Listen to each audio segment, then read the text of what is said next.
Ready? All right, everybody, we're live. Yay! Welcome, everybody. If you're watching online, we are in Amsterdam. Somebody pick up this thing and circle it around so everybody can see how many people we got here. We have people all over. I think like 30-something people here. We also had a couple people left early and lame. That are also here. So we're going to be having the Sister Eyes 2008 white tea, and this is going to be a Q&A as well. So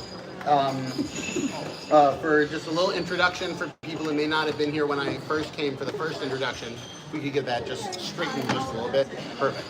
I'm Jesse. I was born in the States.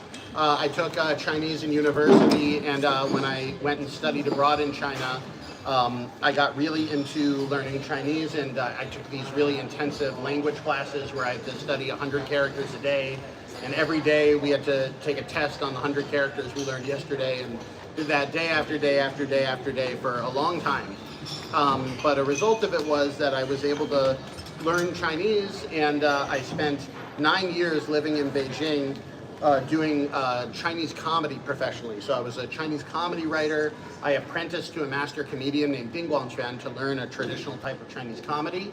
And the comedy was actually performed at tea houses. And so I started to get a little bit of introduction to tea culture through there. And then also it was like a hobby of mine to go to the tea market in Beijing and just like kind of chat with people.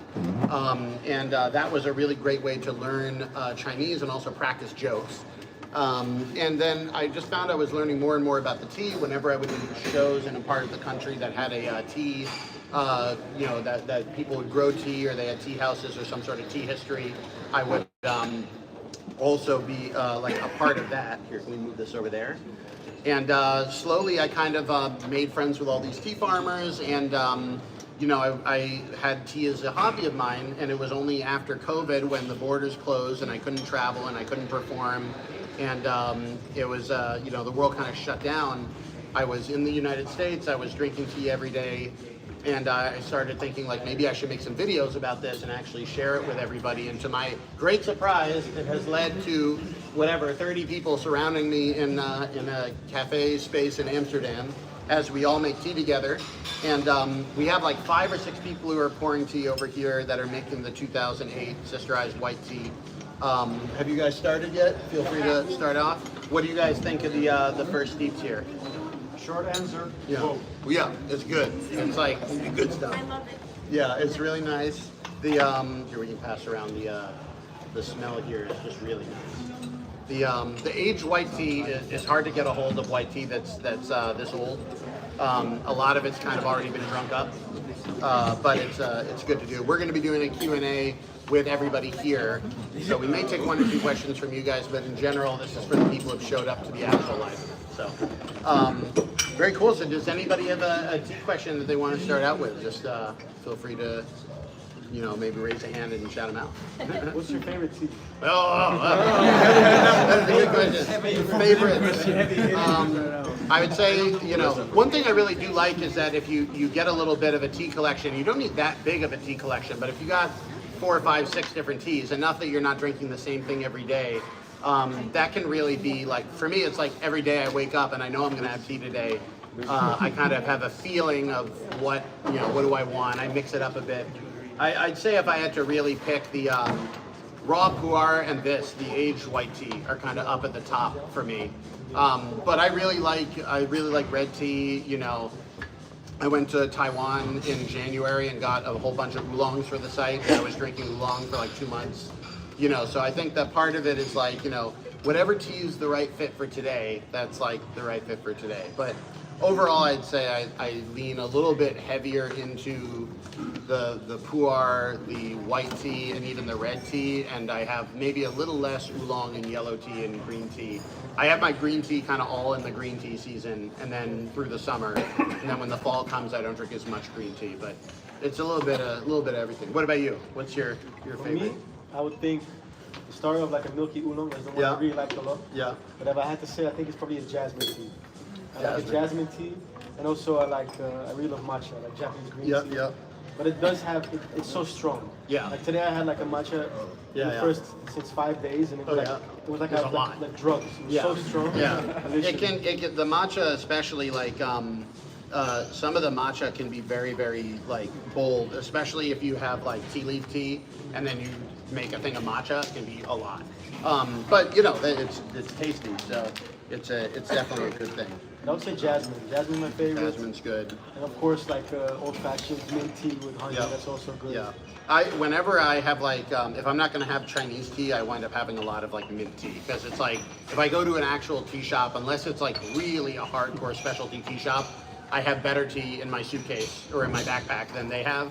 But when it comes to like herbal, like mint or whatever, like, or rooibos or stuff, like I don't have that at like on hand. And so if I have to have tea out, I'm also not a big coffee person. So if I want to just like have a coffee and read a book and look at the canals or something like that, then I would probably have a mint tea, or unless they let me bring my own tea, in which case I would be drinking my own. But yeah, let's have a question from this side of the table, maybe. Yes.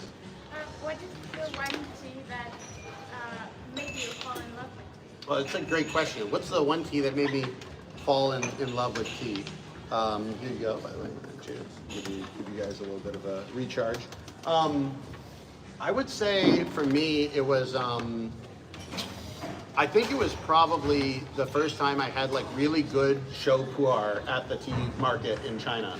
Because the show pu'er is like very dark, it's very earthy, it's like very clearly like, oh, this is not like what I'm thinking of as tea. Because I grew up in the States, and I'm sure it's probably similar here. A lot of people just drink tea bags. And it's just kind of like whatever's in the cabinet. You have a whole bunch of tea bags that have been sitting there for 7 years that nobody ever like drank. And then it's like not really that great. And then when I had that really nice like aged show pu'er, I was like, wow, there's a lot of flavor going on here. And it wasn't just the tea, it was like in the tea market there, it's easier to kind of see a little bit of what you see here. Look at all the different pots, look at all the different tables and equipment and different ways you can make the tea. And it was this like big wake up call to like, oh, like, yeah, like you can wear a shirt and then there's like a whole fashion world. Like you can wear shoes and then there are people that really care about shoes. And it had never occurred to me you could do that with tea also. But clearly, given the amount of people that have come, it like once you kind of realize that, it has this effect and it pulls you in. And you meet great people. So it's like the people, the places, the tea, it's all kind of bound together for me. Yeah, great question. Question from behind, yeah, or if we have it. Yes. What would you recommend for people who don't have easy access to the right tea equipment? I would recommend jessie'steahouse.com.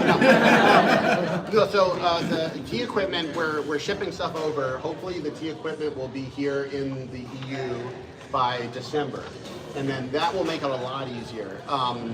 The challenge with tea equipment is that it's big and it's bulky.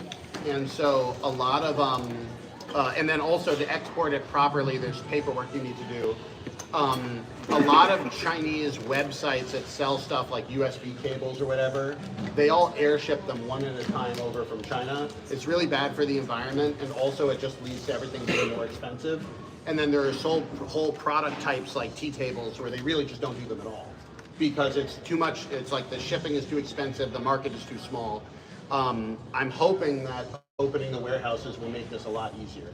And in general, as we open stuff up, there will be a little bit of time as the EU and UK warehouses like get up to speed with the rest of the stuff on the shop. But my goal is to have it with anything we have on the shop in the US, we'll have here in Europe, unless they literally tell me at customs I'm not allowed to import it for some reason, which I haven't had that yet, but you never know. So, yes, the question over here. Do you plan to differentiate between the American market and the European market, seeing that there's a historical, like maybe difference or already a story there? It's a good question. Do I plan to differentiate it? I honestly had no plan to differentiate it, partially because like the way and reason I kind of got into doing this tea is like I had been a comedian and like artist for 9 years in China. And I had a very interesting experience in 2020 because over the COVID, I had a lot of videos go really viral, but at the same time I couldn't perform, so I made no money. And it occurred to me as an internet creator, I was like, oh, it doesn't matter how good you are, no one will pay you. You can't get paid. So even in starting this shop, in many ways, it's more like the shop is a tool for me to live the life I want to live as a tea person. And then if I make enough money that I can do this, great. And so my thinking is like, there's a lot of stuff that I bet if I came out with like peach oolong, it would probably sell better. Or even like matcha. Tons of people are selling matcha. I don't know any matcha makers in Japan.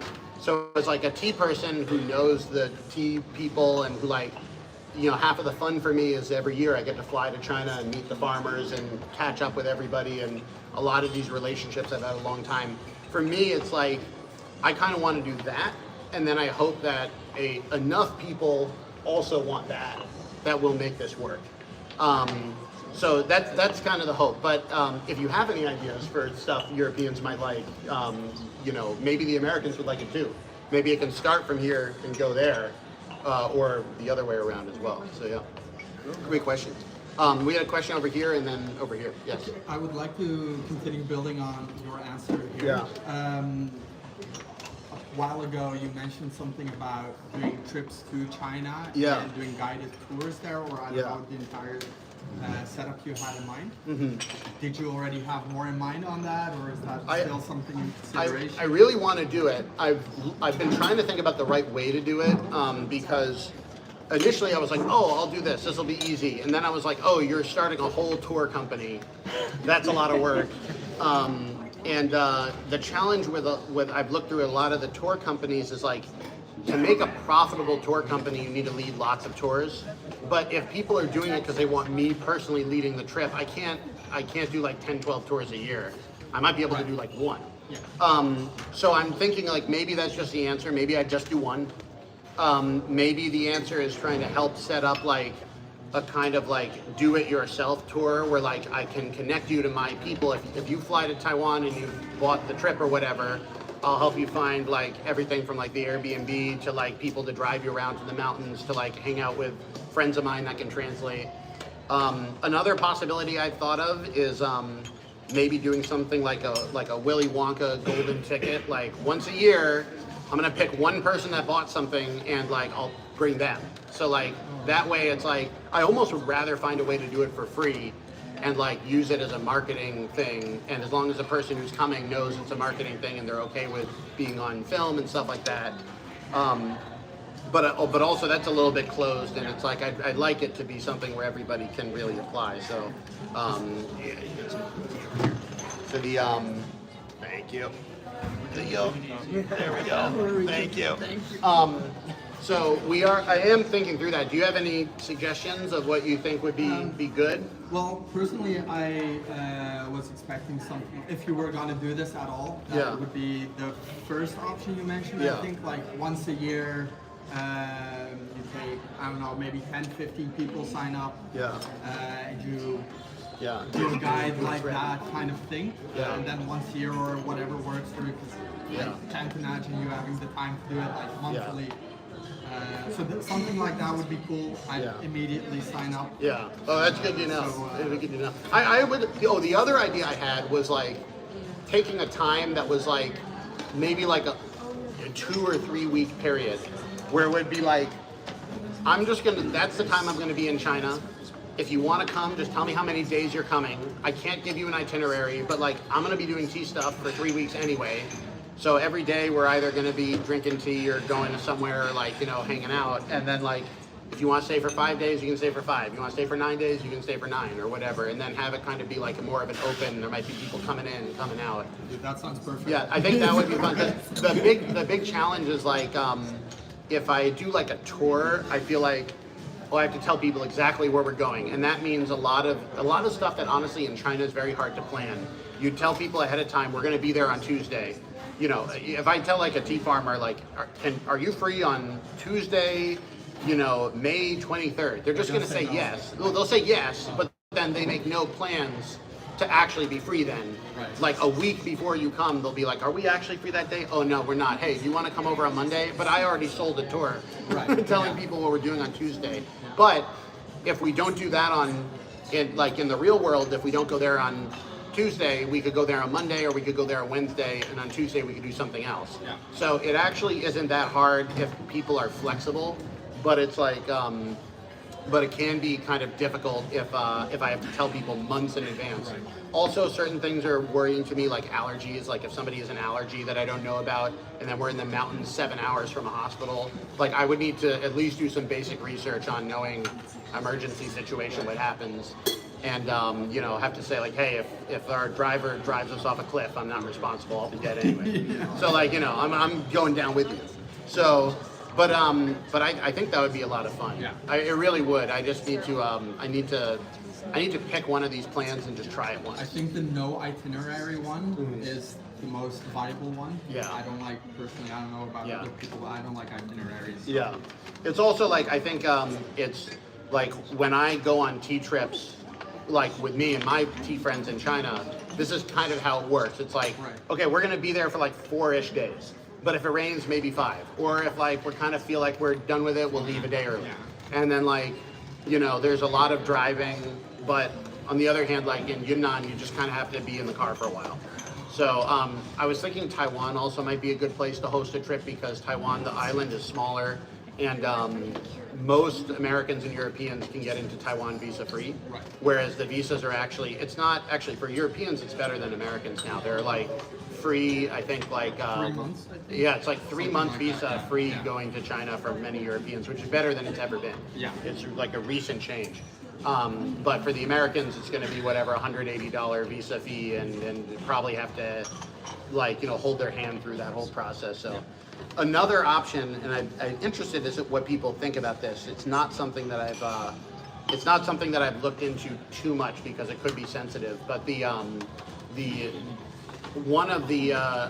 there's a new plan by the Chinese local governments in each province have each been given budget to invite Westerners over for like trips to do something involving their province. Right. And for a tea province, I know the people that I would have to talk to in order to say like, let's do a tea tour of Fujian or something like that.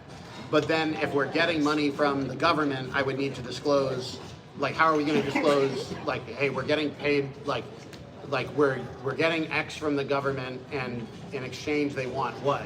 Right. Like, What's their yeah, what do they want? Yeah. They definitely will want to take pictures, which is not a huge deal, but like, it would need to be very clear and very open, and like ultimately I think it just might be not worth the confusion for the amount of money we would get. On the other hand, like, you know, if it's enough money that I can be like, hey, like the plane ticket is like, the plane tickets are paid for, that could open up a lot of people who normally wouldn't be able to come. So like I'm kind of thinking like, you know, What are the yeah, what are the pros and cons? And it's also tricky because I run a business which people on the internet already think I'm a government plant from China. I am not. This whole tea thing is a giant bit of work to prevent me from having to go back to China and just do jokes I don't want to be telling, because that's the only thing I can air on state media. Like this whole thing is to avoid having political interference from the party. So like, I'm not a tool of the party, but you know, haters on the internet, we could potentially destroy the business, or like Instagram and these channels, like it's kind of scary. I know people who live in China that make content and got like state-sponsored media put on their channel by Instagram, and they don't work for the state media. But Instagram is a private company, and so it's like, I was literally telling her, like, you should sue them. Because like this could affect whether people believe anything you say, and like unless they have proof that you worked for the government or that you're making this on government money, it's like, yeah, it's like effectively it's like really bad. So like if I get hit with one of those, my whole business could be destroyed, and they could destroy it overnight, and there's no logic behind it, and they're not going to ask for papers, like it's just destroyed.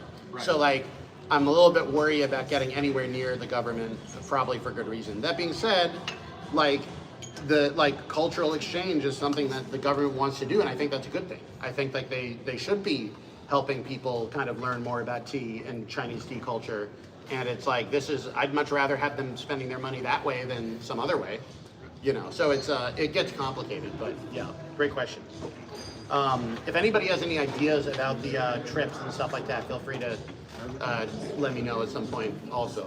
We'll go over here for a question and then over to here. We had a question in the corner. Yes. Oh, that's been a long time. Sorry. Oh yes, I have no clue about American, what American people would do they drink nowadays? Do they like Chinese tea?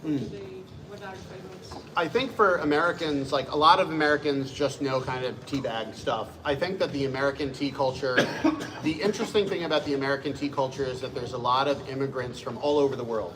So tea, I think, is always kind of like two things. It's like whatever, the Lipton tea bag that's in the office building, but then there's also a lot of times like whatever tea you drank at home with your Latino family, with your Iranian family, with your Russian family, like, and so they will often kind of have like a home tea culture and like a public tea culture.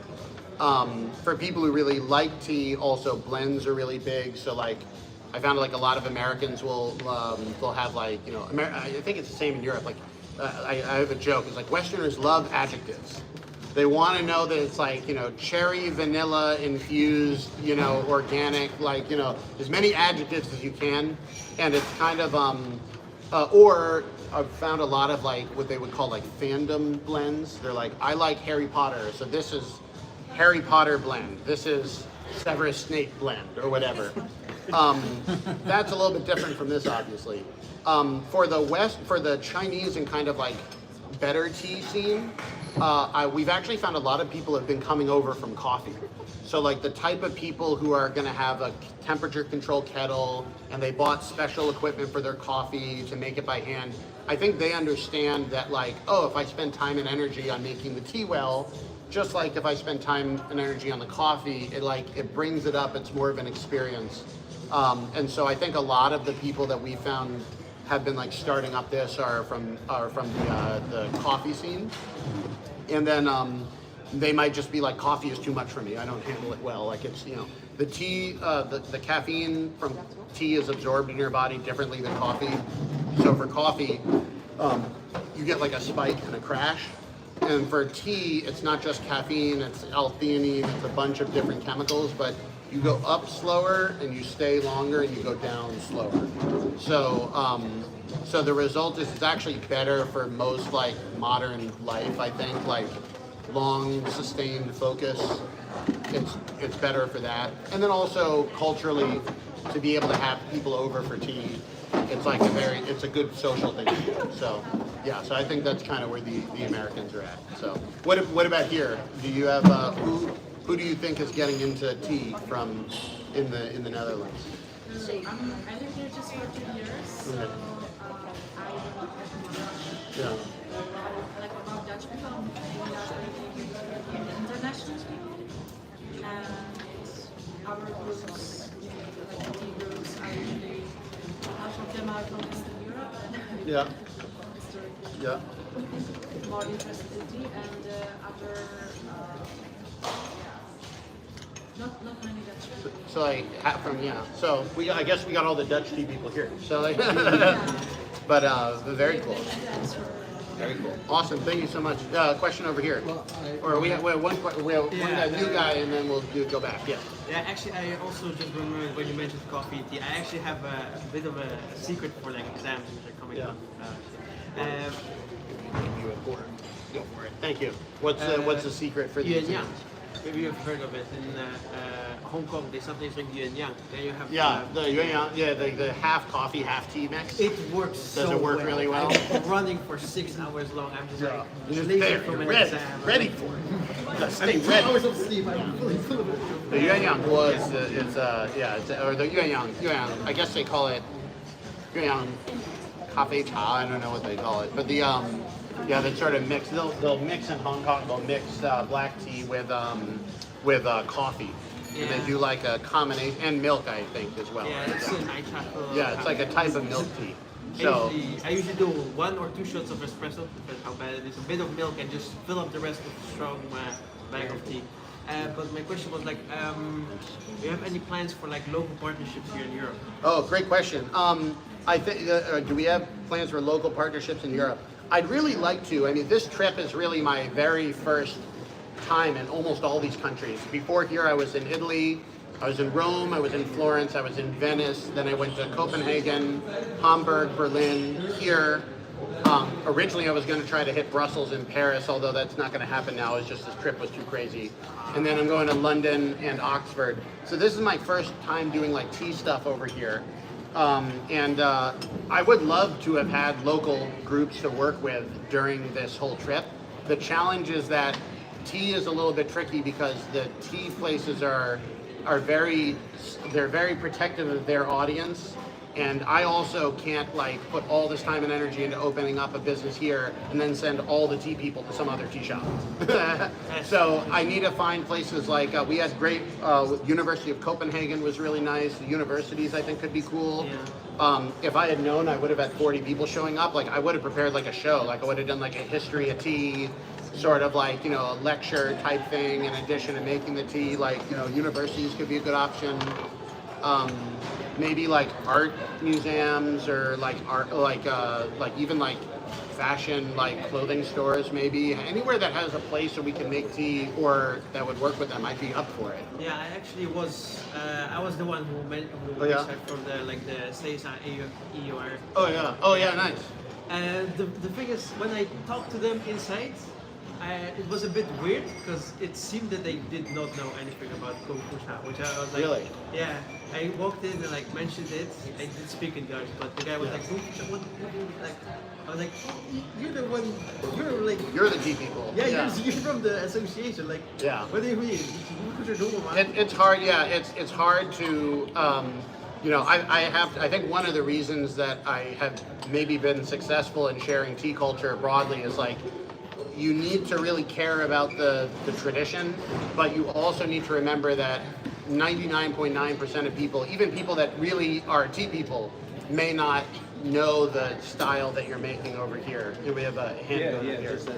My question is directly related to what you mentioned there. You were saying, what's the question? You introduce a lot of people to tea culture, especially Chinese culture, about tourists.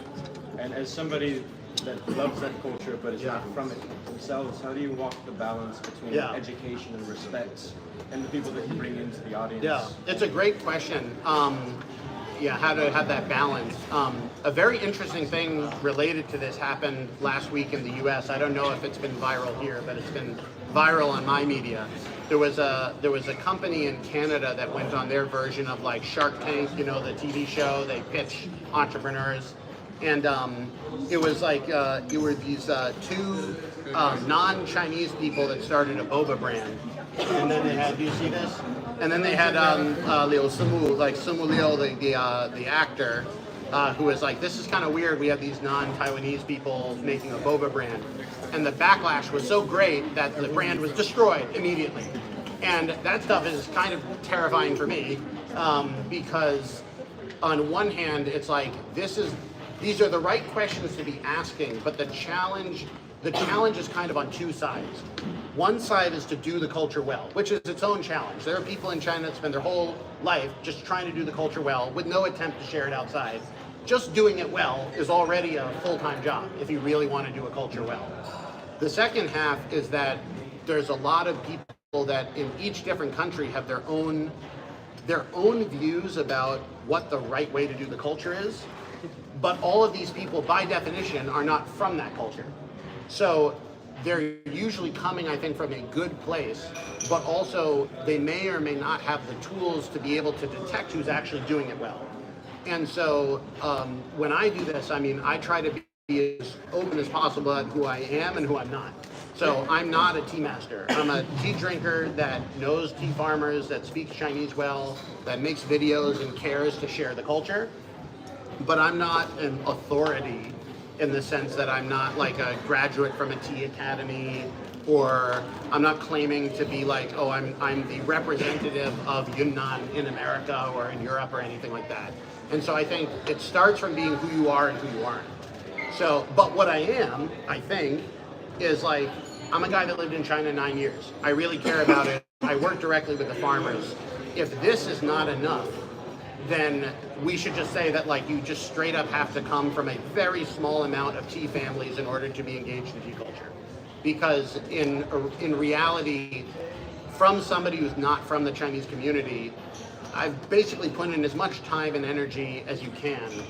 And some people may still think it's not enough. But I also find that a lot of times this has a lot more to do with the local communities of Asian people in their new countries, Chinese Americans, whatever, Chinese Dutch. These people have been left in a middle place, which is difficult to navigate. Within America, Chinese Americans are viewed as an authority on Chinese culture.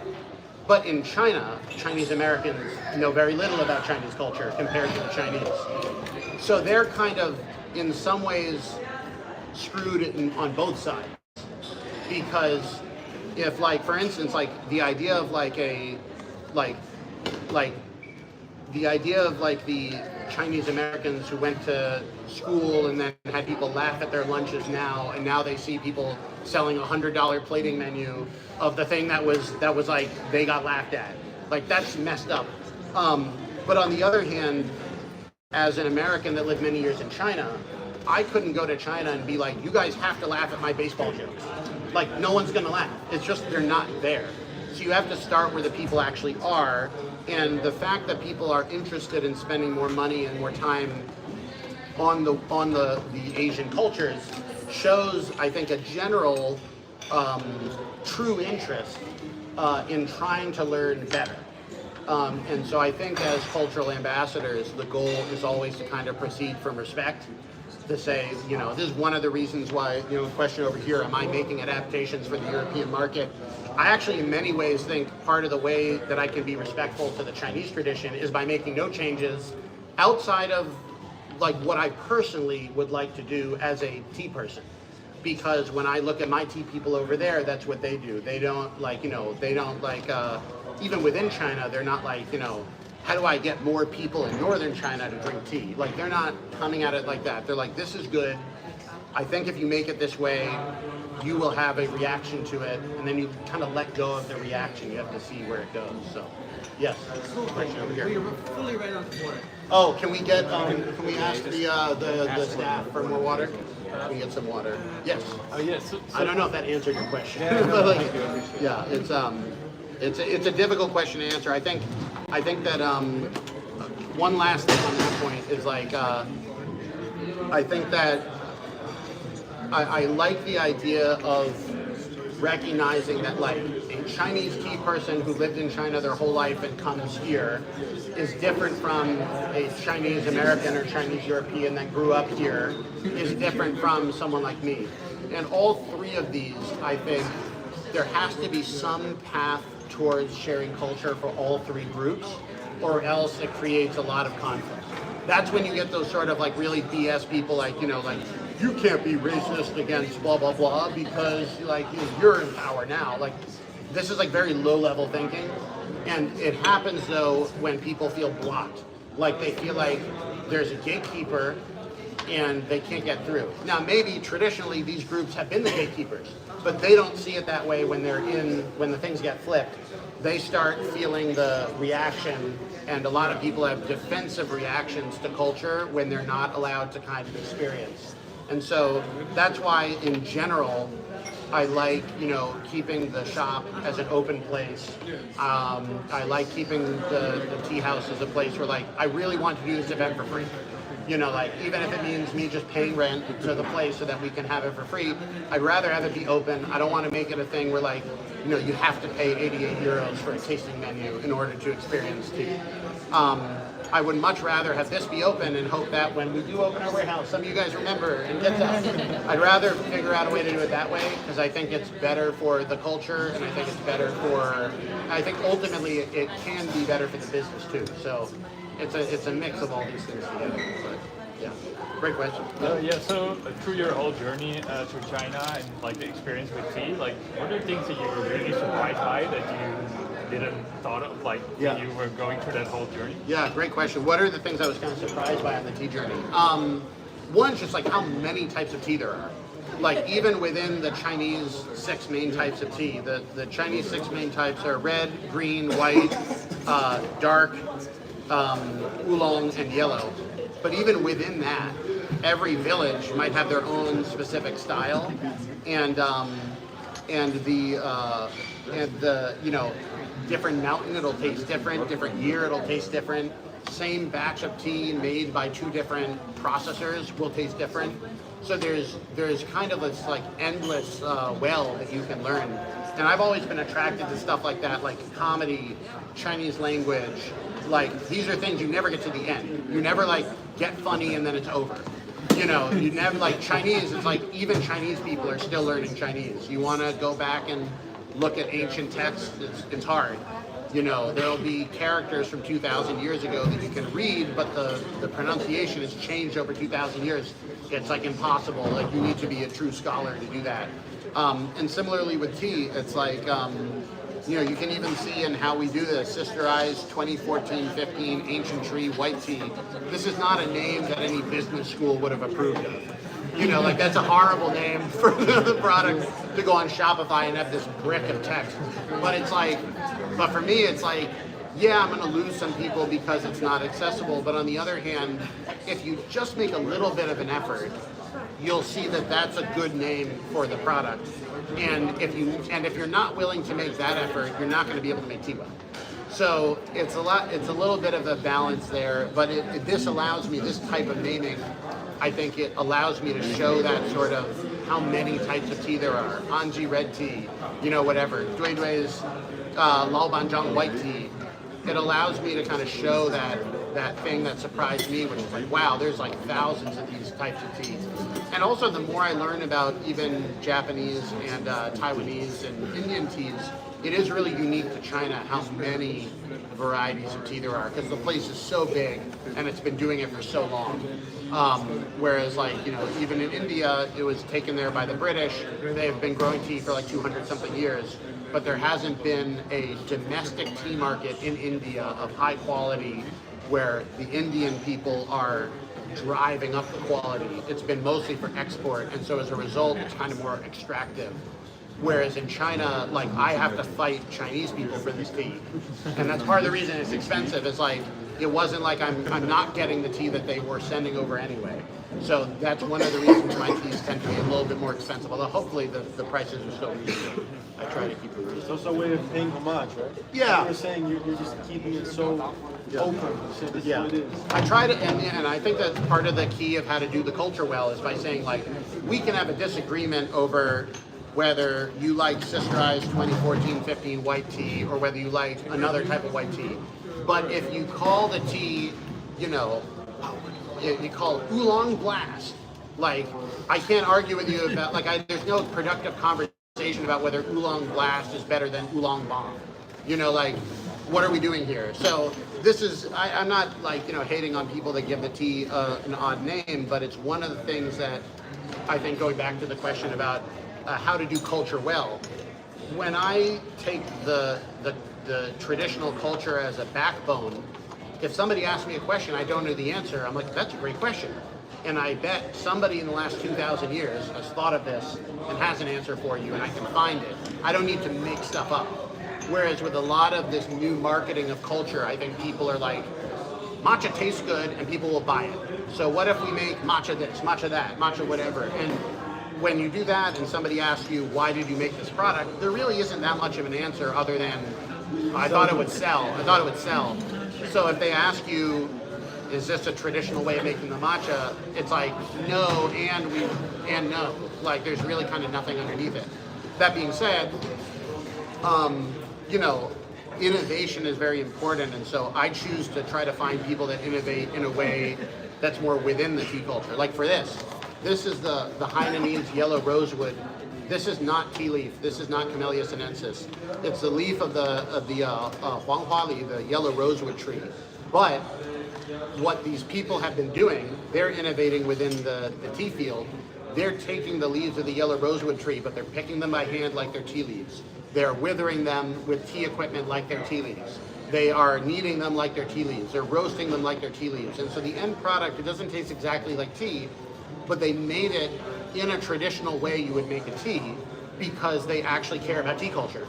And so it was way more interesting for them to say, what's the right way to make this And so when you make it, it feels like you can have a Gongfu session with this. Even though, and then as a benefit, it depends on who you ask, but it has no caffeine in it because it's just not a tea leaf, so it had no caffeine in it to begin with.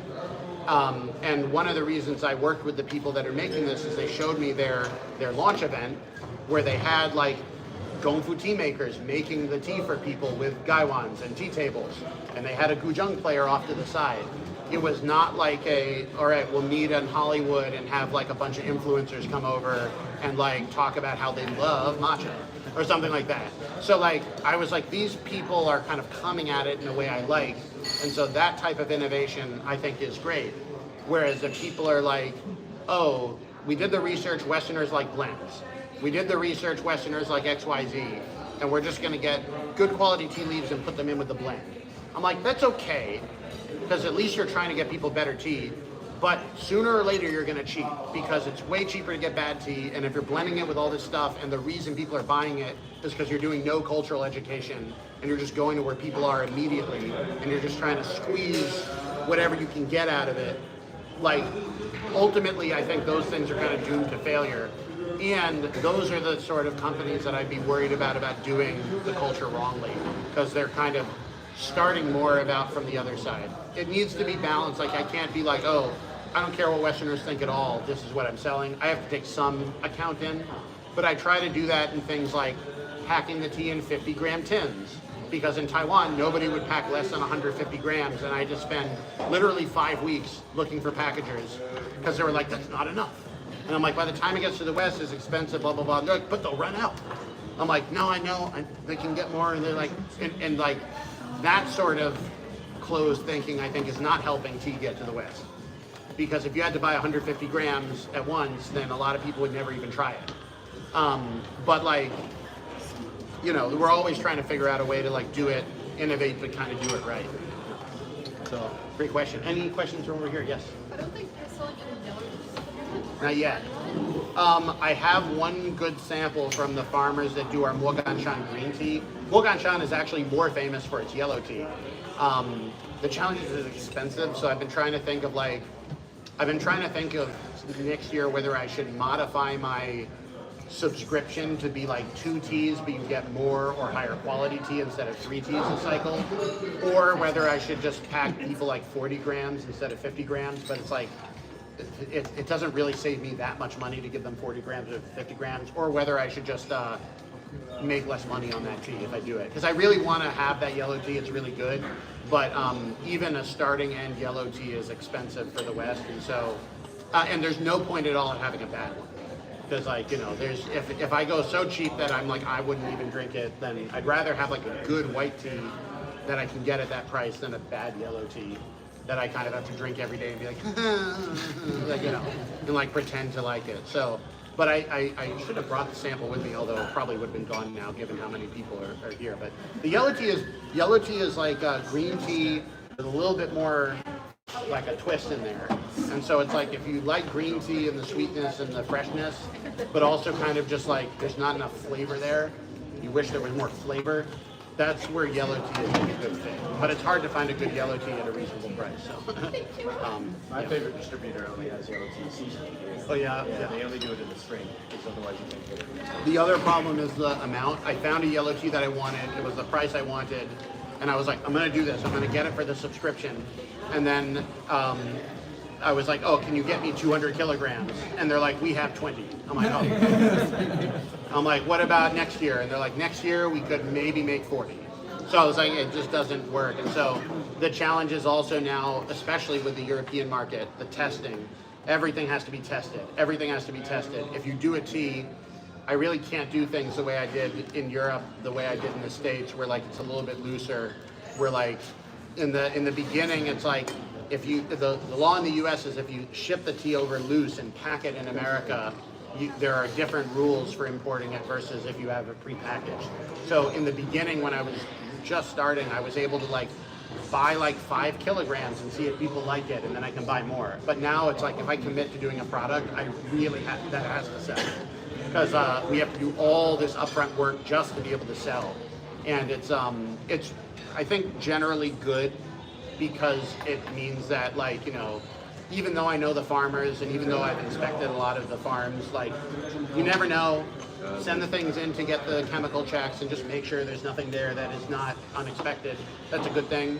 But it does make it very difficult to have new products, and like I need to be pretty sure they're going to sell. And so for something like yellow tea, that's scary because there's like no proven market for yellow tea anywhere in the world. Even within China, yellow tea is kind of hard to find, and I don't think a lot of manufacturers would make any of it if they had to deal with the regulation that they do in the US and China. Like if they had to put in all that testing work up front and all this extra paperwork just to sell it, they probably just wouldn't even make it. So maybe I just need to bring the price up, but I don't like just solving problems by raising the price, and just because that's also like a certain amount of people that gets to a certain price are just not even looking at it. So, but I would like to. This is the answer. Yes. You said earlier that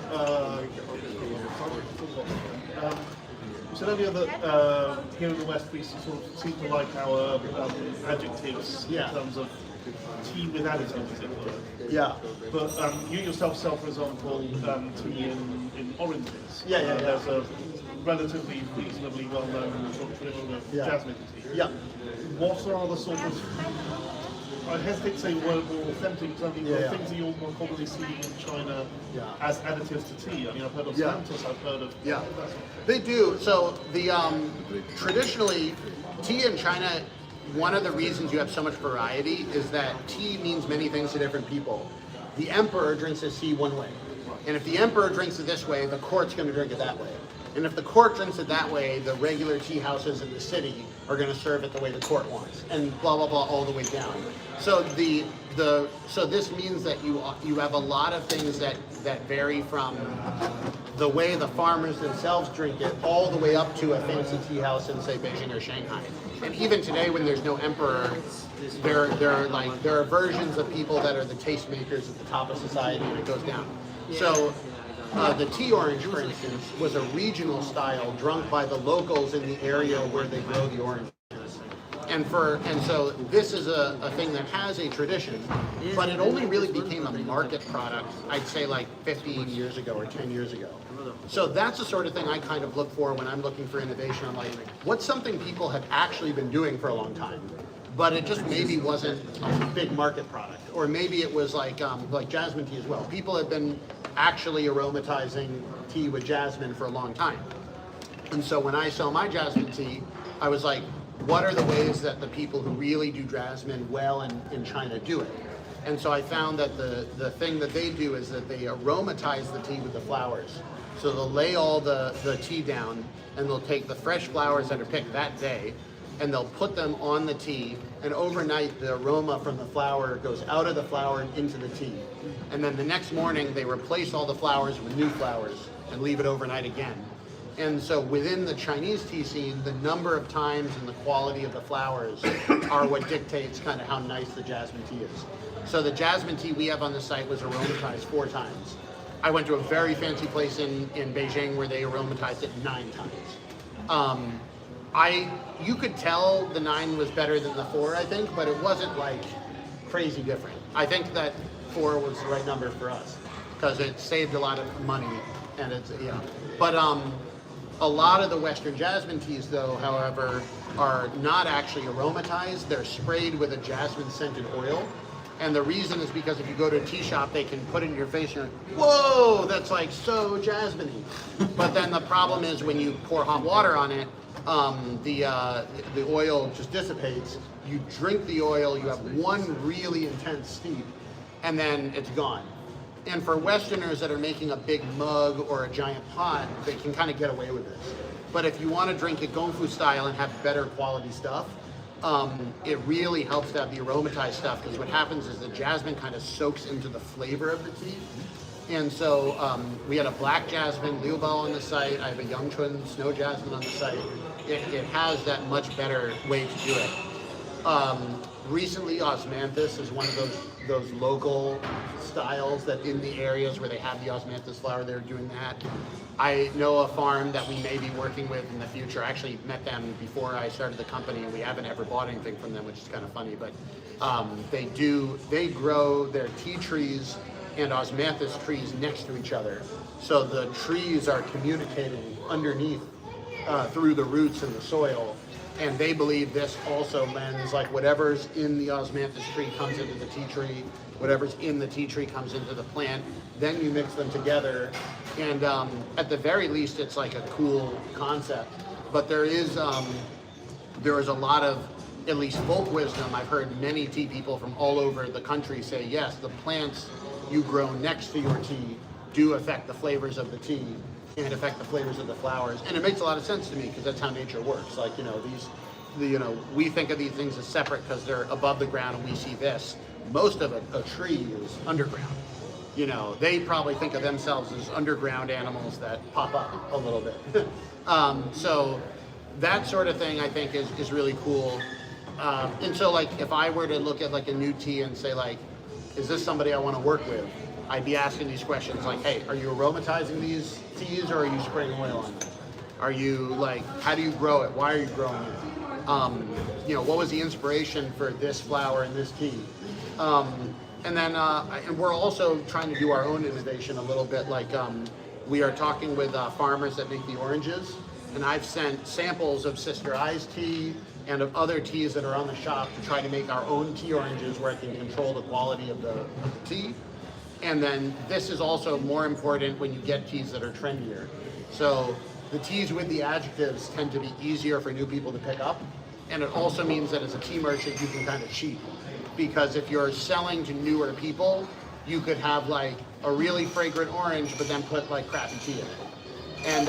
And even for the teas on my site, I had to go through many tea oranges before I found the ones that I like. And even then, I know that I could still get a better deal if I source the tea and the oranges separately and just combine them at the spot. I still think I can make better tea oranges and have potentially like a sampler where you have different types of tea oranges, which would be really fun for me. So yeah, and then for other traditional additives or whatever, the biggest one is the dried orange peel, the chen pea. And chen pea, as dried orange peel, has its own kind of like deep well you can go into about where, like, types of oranges, how long they're aged, where they're from, medicinal use, because they're used in a lot of Chinese medicinal stuff. And the aged orange peel can get very expensive, sometimes even more expensive than the tea. But I'd say the aged orange peel is the biggest kind of common mix, along with jasmine and if you go into the herbal tea sphere, they have lots of like folk herbal mixes of like 8 types of things together. And those are kind of getting a little outside of the realm of tea because they don't have any Camellia sinensis like leaf in them. But it's still kind of like on the edge of the tea culture in China. So yeah, it's an interesting thing. Do you have like a favorite of stuff that you like added into the tea? Well, I mean, I have been having quite a bit of jasmine tea lately. Outside of tea, I have a lot of vape. Moroccan style mint tea, which is gunpowder. Yeah. I have yet to try one of your oranges. I was hoping for later. I don't have any left. I had a couple when I started, I may have some left, but they're not here. I think I have one sampler back at the house that I didn't give away yet. But yeah, the tea oranges are nice. If you like the jasmine, as soon as I can get it back on the site, I will have I have a black jasmine liubao, which is liubao black tea, dark tea. It's not this Tibetan dark tea, but it's the same similar type. It's very dark and very funky, but they aromatize it with jasmine, so it's like really dark and funky, but also very fragrant. And the flower scent, as I said, it's not just on the surface, it goes into the tea with this really rich tea, but it's also got jasmine in it. And we only took it off the site because my supplier kind of messed it up. We had a batch of it that was being filled, and they got halfway through the batch and they ran out, and they replaced it with a second batch and didn't tell me. And so like half of the bags are better than the other half, but I don't know which are which. And so I kind of had to pull them all from the website because I don't want to sell people something I don't like. It's a lottery ticket that you're going to get, So we're working on like confirming the supplies and stuff with everybody. But yeah. I mean, obviously, the other things that as a website do a lot of Lapsang Sochong in particular, we had one on the site. It was pretty good, and when we ran out of it, I didn't restock it only because I knew based off of like the scale we were at now, I could get a better one.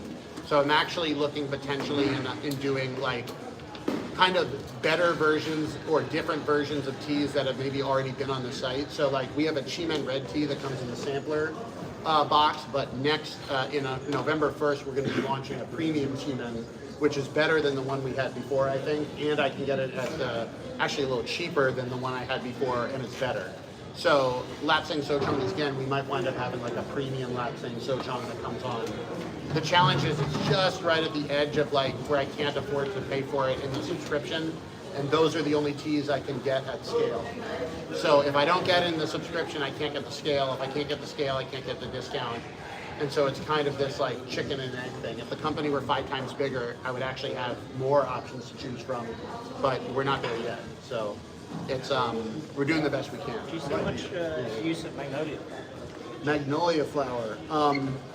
Crap, what's that in Chinese? Because I might have heard of it. The one in that Chinese. tastes like ginger and it's kind of like purple. Oh, my phone's over there. Anyone have Pleco on their phone and can tell me what magnolia is in Chinese? Magnolia in Chinese. Hongju. I think it might be Hongju. Yeah, because it's used a lot in Chinese traditional medicine as well.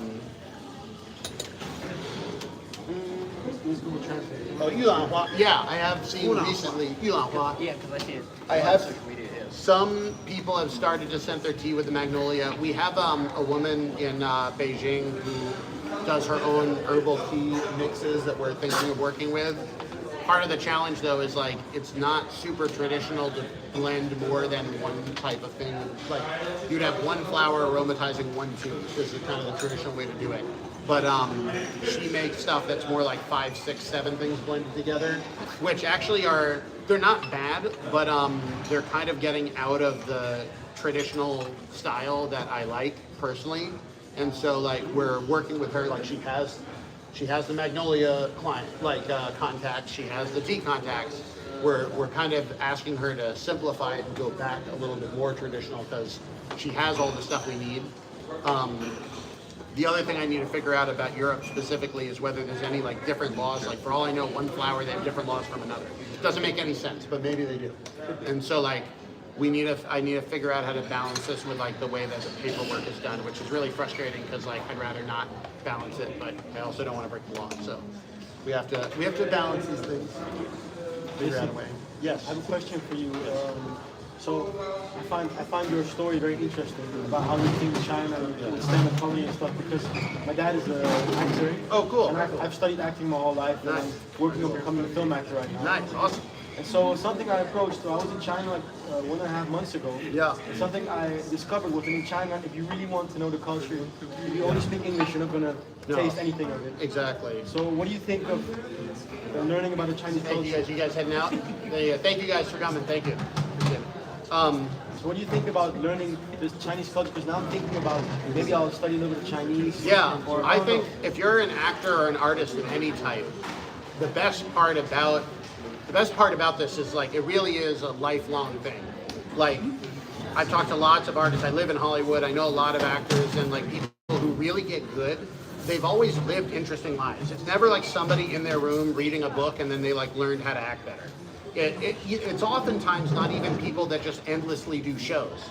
Like you can do tons and tons of shows, but like if you don't kind of like live a bit and get out, then like you're not bringing those life experiences into the characters. And so like I think that like if you're interested in doing acting or like especially anything involving other cultures, like find a way to spend 6 months living in Taiwan or China, studying the language, meeting local people, getting into the local theater scenes and I did improv comedy. They were very welcoming to have local like other actors and stuff come in. We had a bilingual improv group, so I was able to do improv acting in both languages, and that was a huge help for when I wanted to do scripted acting later in Chinese. Everybody's like, aren't you afraid of forgetting the lines in another language? And I was like, I did improv in Chinese, so like we had no script then. It made me a lot more confident in doing the second language acting. And also you just meet a lot of different creative people and you never know who the right collaboration partner is going to be because a lot of intercultural art, it's very rare that like an American goes to China, comes back, writes an amazing script about China by themselves. It's like, no, I know Chinese film writers now. Like, I'll call Tang Long, I'll call Atio, like, let's work on the script together. You know, even if I'm doing most of the work, I can be like, what would the character do here?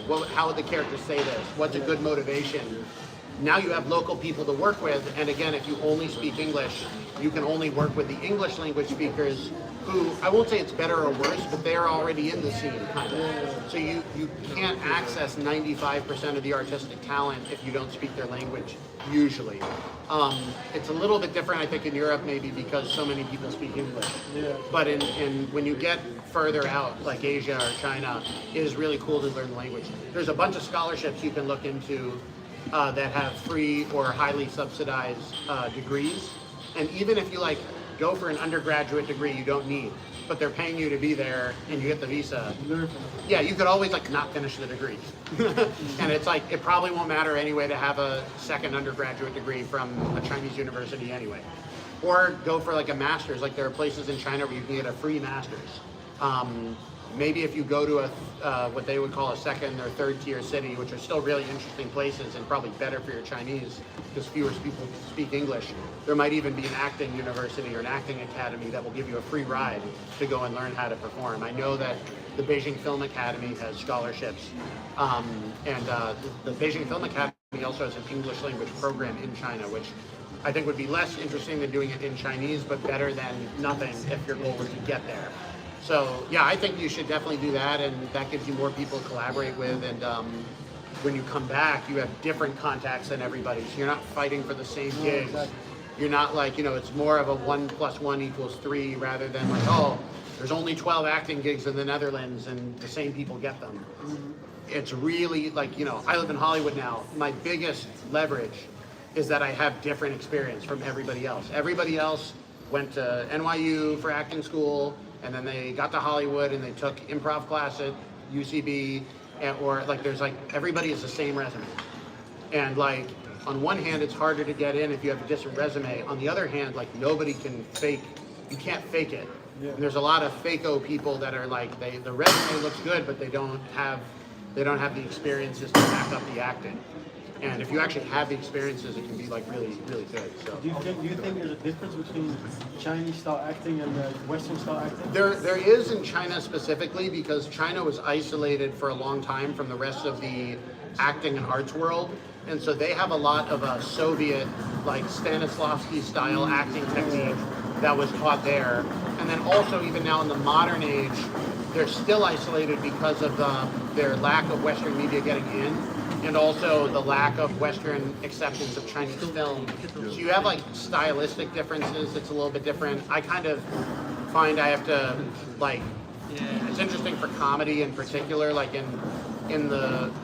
feel in the West, a lot of times people are almost very dismissive of bigger physical comedy because they're oh, this guy's a clown or whatever. But in China, they don't have the same thing. So in America, if I'm doing film acting, I might kind of give a reaction like that. But in China, if I was in a movie, they'd be you didn't do anything. You have to give a little bit more. And it's kind of just a matter of taste, which is better. It'll depend on the work and it'll depend on the scene. But there's definitely changes in taste, and also in comedy in particular, what types of comedy stories get told. Both because of censorship in China, but also just audience taste. And then in the West, it's comedies that do get made in film tend to be driven by stars. And so it's whatever Will Ferrell wants to make this year, will get made. It may not even be funny, but it's what's going to get made. Yeah, exactly. It's very hard to get an original comedy movie made just because it's funny. So a lot of the comedy energy that you've seen, it's moved online. And the best comedians, I think a lot of them are on TikTok. You look at some of the sketch writing from TikTok accounts, and I'm that's better than SNL. Some of it's straight up better. It's more innovative, it's more interesting, and they incorporate the video and the editing into the piece better than a thing like SNL, which was made to be shot as a live show. Or a film that was made to be shot and not lose money. Where the comedians online will often be taking bigger risks, and some of them pay off. So yeah, good question. Thank you. Very good questions. Yes. Are you heading out? We have people hanging out. Let's do a couple more questions. We'll have 1 here, 2, 3. He also wants to. Oh, and then let's do right here too, because I've been ignoring. Starting here and then going across. Yeah. I've been to places where there's a lot of hard water inside and Yeah. questioning how would you kind of go. The best way to improve the water quality is to use filtered water. I believe we have filtered water here. Actually, can we get more hot water? They just removed it. Oh, they just removed it. Or they took it out? Oh, I think our time. We only had the space until 5, so we'll have to get going somewhat soon. Pretty hot stuff because it's like Thank you. Filtered water is one thing you can do. I recommend filtered water over reverse osmosis water generally because reverse osmosis water will oftentimes have no taste. There needs to be a little bit of mineral in there. I also think like it's actually, I don't know about in the Netherlands, but in America it was a lot more affordable than I thought to just get a service that delivers me like the office size, like giant things of water like you'd have in an office water cooler. I just get that delivered to my house. And they come with 3 giant things of it every month, and that's like more than enough for everything, and I just have good water. And one thing I'm looking into, although I don't have huge hopes for it because it's probably going to be very expensive by the time it gets here, but last time I was in China, the major kind of like bottled water brand, Nongfu Shanquan, they had a special brand of water that is water from Wuyi Mountain, that they get the mountain water and they bottle it there and they ship it as tea water. So it's actually like as close as you can get to the mountain water in a city. And I was thinking about maybe contacting them and trying to import it. But by the time you import water, it's heavy, shipping it is heavy. It's going to be a little bit ridiculous. I don't know what it will cost, but if you want Wuyi Mountain water, you can't get it outside of China right now. So it's a thing. So. What do you think about those? I've seen a lot of charcoal filters, for example. Yeah, I think that I'm not a scientific expert in which type of filtering works best, but I did a test where I had tap water, filtered water, reverse osmosis. Both the filtered and reverse osmosis were clearly better than the tap water. I personally think the filtered was a little better than the reverse osmosis. I also think that the lighter your tea is, the more this matters. If you have a very light green tea or a light oolong, you're gonna taste that difference more than if you have a really heavy dark tea. But for both of them, I think if you're the type of person who's gonna sit down and really try to enjoy your tea time, I think it's worth getting filtered water, even if it's only one of those Brita filters that you have at home, and just have like a pitcher and you just keep refilling it with tap water. So yeah, that's good. Thank you. Very cool. Question over here. When you're working on the company, Yeah. what does a typical day look like? Oh, that's a What great tasks question. do you do? What's a typical day of working for the tea company? That's a good question. So we have every week we have a meeting with the whole company 1 time a week. I really, as a comedian before, I hate meetings. I resisted having a regular meeting forever, but it turns out to be useful. We have everybody in the company come on. Right now we have about 8 people that will be at that meeting. So the job is coordinating everybody's work. As kind of the head of stuff, I need to be making decisions on new types of tea. I need to be making all the videos. That's my main work, is trying to make the videos. If I could snap my fingers and only make videos and find new teas, those are the 2 things I want to do in the company that I think I can do special. And so we're not quite to the point where I can snap my fingers and it gets done. But I'll basically maybe wake up, get like a regular day, I'll wake up, I'll get some emails done, I'll check my WeChat to see if anybody from China had urgent stuff that they need me to do now. Because if I'm waking up at like 8 a.m., that's like midnight in China. So I have like maybe a little bit of time if there's an emergency to like, oh no, you needed this now, to actually respond. So I'll check the WeChat, and then I try to have a little bit more of an open daytime, so I'll try to make a tea video every day.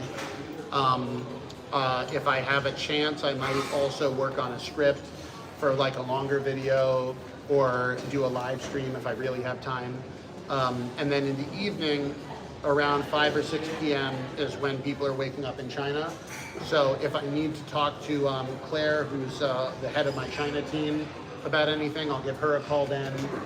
But I try, I try to keep my days kind of as open as possible so that I have room to make a tea video and not be stressed. Recently, that's actually been one of the challenges of being in Europe is I'm not on American time or on Asian time. So every morning and every evening, I really have to get a lot done, or else nothing kind of gets done until the next day. And the team in China is really good. I have 3 full-time people in China now that are helping with designing packaging, placing orders, doing the exporting and the paperwork. And then I have an assistant in America who also helps me. We have customer service people, so it's kind of all that coordination, and then that once a week meeting, setting up everybody to do another 7 days of work and know what they're going to do. So it's a little bit different every day, which is part of the fun. And definitely, like, although it's a lot more work now than I thought it was. Awesome. Heading out. Goodbye. Thank you so much for coming. Appreciate it. I think it's probably about time to wrap up this. We'll do one last question here. And then Kind of 3 things, but one, with the GoFu tea style, I've noticed that if there's like a blend that contains like pieces of fruit, the aroma and smell lasts way longer. Yeah. The tea or the fruit? Both. Oh, okay. Just generally, like it's not like the other like scent disappears after 2 steeps or 3. 2, you can buy non-fu here. The Shanchuan. Oh, the Chinese. They don't have not the tea bottled water, but they have the mountain oolong water. powder. They have the what? Cold brew tea. They have oolong. Oh, they have like their pre-made teas. Oh, that's cool. And 3, opinion on Assamese tea, because it's Assam tea. It's very, for me it's like very interesting taste, because I usually use it for if I make like milk tea. Yeah, it's better for milk tea. I'll answer those in reverse order.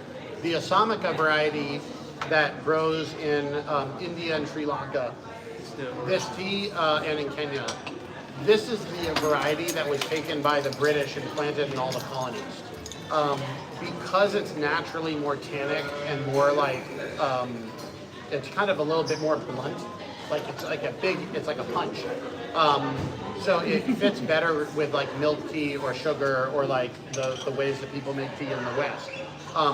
It's kind of a chicken and egg problem. Like if you had a less tannic version of the Asamica, would people not use milk or sugar? It's kind of hard to tell. But because a lot of the Western tea culture was built off of the Asamica leaves, sometimes people are like, I don't like tea, it's too bitter. And they've never had the Chinese tea, which is like, especially if you have good tea, it's not going to be bitter at all. So I think that I don't know that much about the Asamica though, because they don't drink it basically at all in China. And they don't drink it with milk and sugar in China either, ever. So, that being said, I'd love one day to be able to go to India and try some really good Indian tea, like on the mountain. It's like on my bucket list for the future to try to do that. And then second question was you can get the non-food, which is cool. And then what was the first question? It was the tea blends. Tea blend. If they contain like. I don't know that much about the fruit blends because I don't drink many of them myself. It's a little bit surprising to me that the scent lasts longer if you mix it with other like stuff. Pieces of fruit, because I've noticed if it's, because I also have like one jasmine packet in here which is not scented with flowers, the oil immediately disappears, but if it's like actual chunks of fruit, it tends to last pretty long, like up to 6-7 steeps. I wonder. I can still notice, oh yeah, you can taste the mango. I don't know. I don't know much about how the different fruits work, but my guess is it'll depend on the fruit, and it could also depend on how it's dried, because normally they're like dried.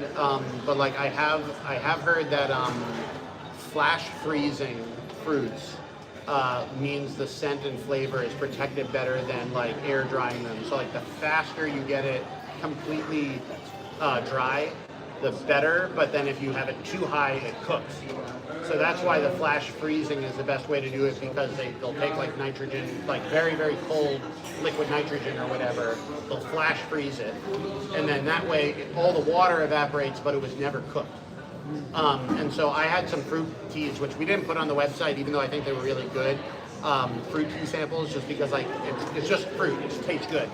There's no real tea history underneath it, but they all used flash frozen fruit, and it was really good. It was better than any fruit tea I had had before, but I just like kind of don't sell fruit tea, and ultimately I decided it really wasn't. It wasn't anything I had any particular advantage on, and because I don't have an advantage on it, it would probably be a little over expensive for what it is, and like it would just be completely different than everything we on the site. So maybe I should rethink that though, because maybe if we like mixed a little bit of it with the actual tea leaves, we could do something interesting. So that sounds good. I'm gonna wrap up now because I think they're kicking us out. We only have the place until 5. So, and thank you everybody for showing up. Hey.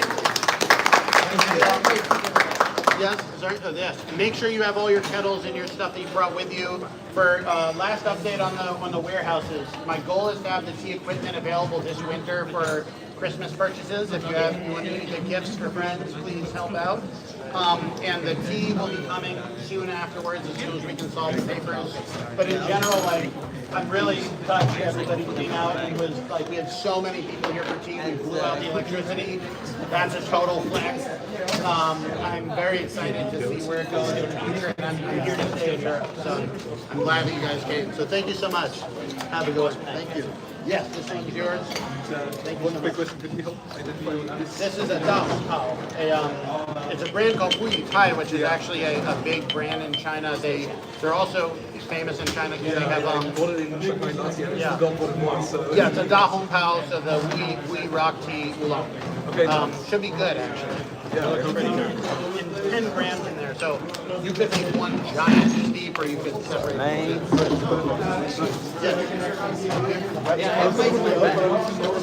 should be the same website when you go on. It's like a flag or whatever option. You can change it.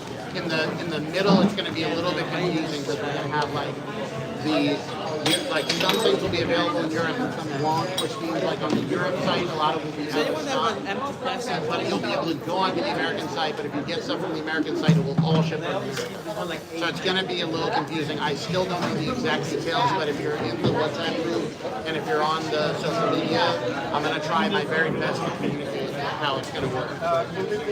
Yeah, for sure. Let's do a selfie. Anybody wants pictures, I'll take pictures. And goodbye, everybody. Have a good one. Awesome. Bye-bye. Have a good one, guys.